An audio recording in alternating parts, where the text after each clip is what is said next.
viver. Os ollos múltiplos en somes de medusa fixos en nosa espreita.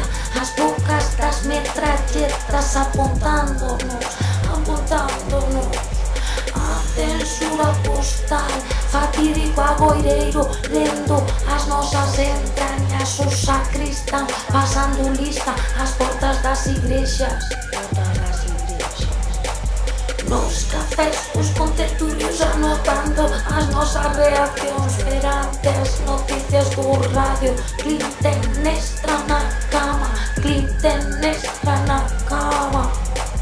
Na escola os nosos fillos aprendendo a condenarnos, desprezarnos, denunciarnos, a falar na lingua con que insultados fomos e xogados reprobos.